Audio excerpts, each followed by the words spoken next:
দেওয়া হচ্ছে যে ধর্মীয় স্বাধীনতার অধিকারে ওয়াকফকে পারমিশন দেওয়া হচ্ছে। বলা হয়েছে যে ভারতবর্ষের মুসলমানরা তথা সংখ্যালঘু মানুষ যারা আছে তাদের ধর্ম তারা পালন করতে পারবে। ধর্মের সঙ্গে তাদের নিজস্ব যে সংস্কৃতি, নামাজ থেকে শুরু করে ঈদগাহ থেকে শুরু করে মসজিদ, সমস্ত সম্পত্তি রক্ষণাবেক্ষণ করতে পারবে এবং তার যে সমস্ত দায়ভার সমস্ত মুসলমানরা নিজেদের মধ্যেই বিস্তার করতে পারবে, সমস্ত পরিচালনা করতে পারবে। কিন্তু বর্তমানে ক্ষমতাসীন কেন্দ্রীয় সরকার এবং তার সহযোগী এনডিএ দল, আপনারা দেখেছেন গতকাল লোকসভায় 288 এবং 232 এই বিলের পক্ষে এবং বিপক্ষে তারা আইন পাশ করে দিয়ে চলেছে। ভারতবর্ষের মুসলমানদের সংখ্যালঘু মন্ত্রী করা হয়েছে কেন্দ্রীয় সংখ্যালঘু মন্ত্রী কিরণ রিজিজু, অথচ ভারতবর্ষের মুসলমানরা প্রায় কোট আনকোট সরকারি স্বীকৃতি অনুযায়ী 20% 20 থেকে 25%, অথচ মাননীয় কিরণ রিজিজু সংখ্যালঘু দপ্তরের মন্ত্রী, তিনি মাত্র 1 থেকে 2% খ্রিস্টান মানুষের প্রতিনিধিত্ব করেন।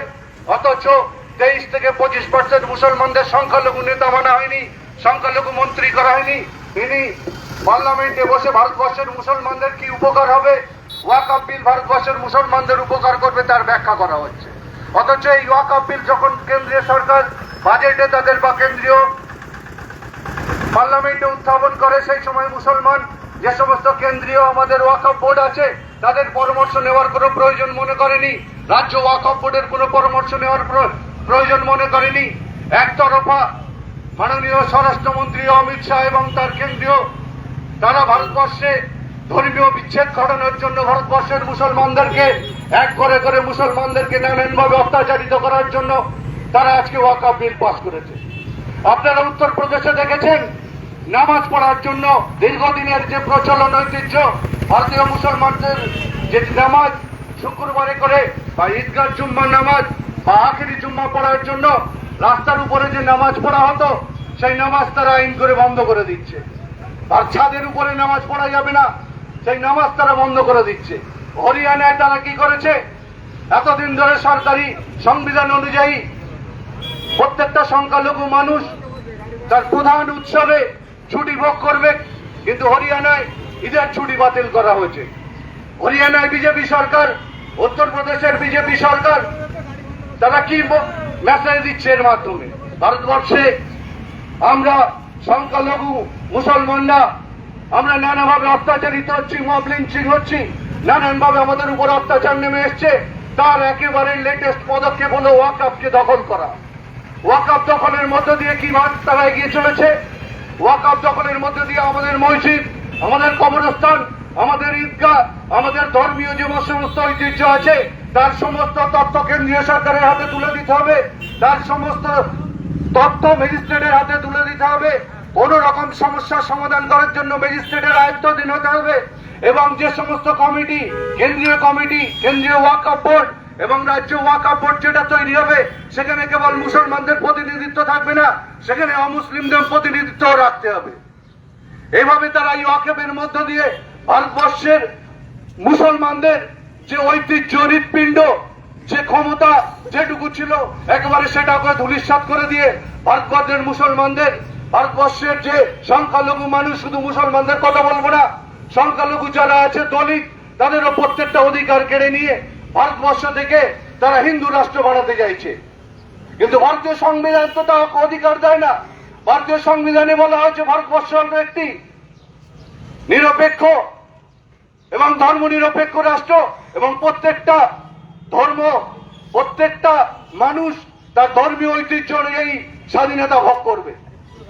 সংবিধানের উপরে এই আঘাত, ভারতবর্ষের মুসলমানদের যে ওয়াকফ সম্পত্তি তার উপর যে দখলদারি, এই দখলদারির মধ্যে দিয়ে আমাদের যেমন মসজিদগুলোকে দখল করার চিন্তা ভাবনা করা হচ্ছে, আমাদের ঈদগাহগুলোকে নামাজ পড়ার পরবর্তীকালে পারমিশন চাইতে গেলে পারমিশন দেবে না, যেমন করে উত্তরপ্রদেশের কানপুরে হয়েছে, যেমন করে হরিয়ানায় হচ্ছে। আমরা নামাজ পড়তে গেলে ওই যে আমাদের বর্তমানে আমাদের লাহোরের যে ঈদগাহ ময়দান, সেই ঈদগাহ ময়দানকে রেজিস্ট্রি করতে হবে সরকারের নামে, সেখানে নামাজ পড়তে গেলে পারমিশন করতে হবে। আমাদের লাহোরি জামে মসজিদের যে সমস্ত কমিটি আছে, সেই কমিটিকে স্বীকৃতি করে আনতে হবে কেন্দ্রীয় সরকার তথা রাজ্য সরকার ম্যাজিস্ট্রেটের অনুযায়ী।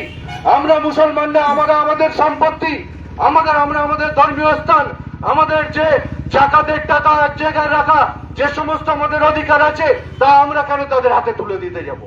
এর বিরুদ্ধে প্রতিবাদ হওয়া উচিত। এর বিরুদ্ধে আমরা যদি আজ রাস্তায় না নামি, আজকে আমাদের ধর্মীয় স্থানগুলো দখল করছে, কালকে আমাদের বলবে টুপি মাথায় দেওয়া বন্ধ, কালকে আমাদের বলবে দল বেঁধে সাদা পায়জামা পাঞ্জাবি, লম্বা পায়জামা পাঞ্জাবি পরে নামাজ পড়তে যাওয়া বন্ধ, পরশুদিন বলবে তোমাদেরকে খাবার অলরেডি খাবারের উপরে তো তারা বিভিন্ন ধর্মীয় নিষেধাজ্ঞা চাপিয়ে দিয়েছে। আমরা তো মুসলমান না, আমরা কোনোদিন বলিনি যে রামনবমীর উৎসব হবে না, আমরা তো কোনোদিন বলিনি যে রামনবমীর মিছিল হবে না। আমরা মুসলমানরা প্রত্যেকটা ভাই রামনবমীর মিছিলকে স্বাগত জানাই, কিন্তু সেই মিছিল যদি শান্তিপূর্ণ হয়, সেই মিছিল যদি সৌভ্রাতৃত্বের হয়, ভারতবর্ষ হলো কাজী নজরুল ইসলামের দেশ, রবীন্দ্রনাথের দেশ, সেখানে দাঁড়িয়ে প্রত্যেকটা মানুষ আমরা সম্প্রীতির ঐক্যবার্তা দিই। আমরা মুসলমানরা ভারতবর্ষের মাটিতে 5 বার যেমন মাথা ঠেমিয়ে নামাজ পড়ি, ভারতবর্ষের মাটিকে যেমন চুম্বন করি, ভারতবর্ষের মাটিকে যেমন রক্ষা করতে আমরা আমাদের রক্ত দিতে পিছু হয়নি, তাহলে তেমনি আমাদের ধর্মীয় সম্পত্তি, আমরা আমাদের মসজিদ, ঈদগাহ, কবরস্থান রক্ষা করতে শেষ রক্তবিন্দু দিয়ে লড়াই করব। এই ওয়াকফ আমরা মেনে নেব না। এই যে ওয়াকফ বিল সংশোধনী বিস্ফোর হয়েছে তার বিরুদ্ধে আমরা গর্জে উঠব। এবং হয়তো আপনারা ভাবছেন আমরা কোটি কতক মানুষ এখানে রাস্তায় লড়টি 3 মাথায় দাঁড়িয়ে ঠিক প্রতিবাদ করব। কেন্দ্রে তো সরকার আইন পাস করিয়ে নিচ্ছে, কেন্দ্রে তো সরকার ওয়াকফ বিল পাস করিয়ে নিচ্ছে, তাহলে কি হবে? না ভাই না বন্ধু, মনে রেখে দেবেন, আমরা লাহোটি থেকে যে প্রতিবাদের আওয়াজ তুলবো সেই প্রতিবাদ হয়তো আজকে জেলা থেকে ব্লক, ব্লক থেকে জেলা, জেলা থেকে রাজ্য, রাজ্য থেকে কেন্দ্রে এই মেসেজ পৌঁছে যাবে। এবং আমরা ভারতবর্ষের মুসলমানরা মানুষকে জানিয়ে দিতে চাই, আমরা ভারতবর্ষের মানুষ মুসলমান যেরকম দেশপ্রেমিক, দেশের জন্য প্রাণ দিতে চাই, আমরা আমাদের ঐতিহ্যের জন্য আমাদের গলা কাটতেও আমরা পিছু পাব না। আমরা প্রত্যেকটা মুসলমান আমরা চাই ধর্মীয় স্বাধীনতার সঙ্গে সঙ্গে সৌভ্রাতৃত্বের বন্ধনে ভারতবর্ষের প্রতিটি মানুষ তাদের ঐতিহ্যকে বজায় রাখুক, সংখ্যালঘুর সঙ্গে সঙ্গে দলিতরা তাদের অধিকার পাক, খ্রিস্টানরা তাদের অধিকার পাক, সমস্ত মানুষ তাদের অধিকারকে ফিরিয়ে নিক। ভারতবর্ষের মুসলমানদের উপরে যে হারে অত্যাচার নেমে আসছে, আপনারা যদি এখনো এক না হন, আমাদেরকে এই মিটিতে আমাদেরকে দাঁড়িয়ে বলা হয় আমরা নাকি পাকিস্তানি। আমরা বুক টুকে বলতে পারি আপনারা যারা আরএসএস করেন, আপনারা যা বিজেপির বজরং দল করেন, তাদের থেকে 1000 গুণ বেশি দেশপ্রেমিক আমরা। আমরা যখন দেশ ভাগ হয় তখন এই দেশকে ভালোবাসি বলে এই দেশ থেকে আমরা ওই দেশে যাইনি, পাকিস্তানে যাইনি, বাংলাদেশে যাইনি, কারণ ভারত আমার মাতৃভূমি। ভারতকে রক্ষা করার জন্য আমরা এই দেশে আছি, এই দেশে থাকবো। ভারতবর্ষে আমার মৃত্যু হলে এই দেশেই আমার কবর হবে, এই মাটিতেই আমার কবর হবে। আমি এই দেশকে এতটা ভালোবাসি যে এই দেশেই আমার প্রাণ বিসর্জন দিই, এই দেশেই আমি থেকে যাই। তাই প্রত্যেকটা মানুষকে বলবো, আসুন আমরা এই ওয়াকফ বিলের বিরুদ্ধে গর্জে উঠি। এই ওয়াকফ বিলের বিরুদ্ধে যদি না গর্জে উঠি, এই ওয়াকফ বিলের বিরুদ্ধে আমরা না প্রতিবাদ করি, আমরা প্রত্যেকটা মুসলিম এখনো যদি ঐক্যবদ্ধ না হই, আমরা এখনো যদি বিভিন্ন সংগঠনের নামে ভাগ হয়ে আলাদা আলাদা করি, তাহলে ওদেরকে আমাদের ভাগ করতে অনেক বেশি সম্ভব হবে। আপনাদের কাছে প্রত্যেকটা মুসলমান ভাইয়ের সঙ্গে, সেই সঙ্গে সঙ্গে দলিত, সংখ্যালঘু সমস্ত মানুষের কাছে করজোড়ে আবেদন করব, আসুন এই ওয়াকফ বিলের বিরুদ্ধে আমরা প্রতিবাদে গর্জে উঠি। আমরা আমাদের সম্পত্তি, আমরা আমাদের মসজিদ, খানকা, দরগা, আমরা আমাদের কবরস্থান ওদের হাতে তুলে দেব না। আমরা আমাদের সম্পত্তির রক্ষণাবেক্ষণ আমরা নিজেরা করব, আমরা সঠিক হিসেব সেখানে পেশ করব। মানুষের কিভাবে উন্নতি করতে হয় এই ওয়াকফ সম্পত্তি থেকে, আমরা সেটা প্রত্যেকটা মুসলমান যারা আছে, যারা দরদি, তাদেরকে নিয়ে আমরা আলোচনা করে আমাদের সম্পত্তি আমরা রক্ষা করব। এর জন্য কেন্দ্রীয় সরকারের হস্তক্ষেপ আমরা মেনে নেব না। কেন্দ্রীয় সংখ্যালঘু মন্ত্রী কিরণ রিজিজুর বক্তব্যকে আমরা এক কথায় মেনে নেব না, আমরা তার প্রতিবাদ করি। আমরা ম্যাজিস্ট্রেটের হস্তক্ষেপ আমাদের ওয়াকফ সম্পত্তির উপরে কোন রকম ভাবে মেনে নেব না। তাই বন্ধু, আবার সবাইয়ের কাছে বড় জোরে আবেদন করব, আসুন আপনার প্রত্যেকটা মুসলিমের নিজের অস্তিত্ব রক্ষার লড়াইতে 5 ওয়াক্ত নামাজকে বাঁচিয়ে রাখতে, কোরআনকে বাঁচিয়ে রাখতে, আমাদের অধিনায়ক আমাদের রাসূল সাল্লাল্লাহু আলাইহি ওয়াসাল্লামের প্রত্যেকটা সুন্নতকে বাঁচিয়ে রাখতে আসুন কাঁধে কাঁধ মিলিয়ে এই বিলের প্রস্তাবের বিরুদ্ধে এই লড়াইয়ে আমরা ঐক্যবদ্ধভাবে লড়াই করি, না হলে আমাদের অস্তিত্ব সংকটে পড়ে যাবে। এই কথা বলে সবাইকে এখানে আসার জন্য আবার ধন্যবাদ জানিয়ে আমার ছোট্ট বক্তব্য এখানেই শেষ করলাম। আসসালামু আলাইকুম ওয়া রাহমাতুল্লাহি ওয়া বারাকাতুহু।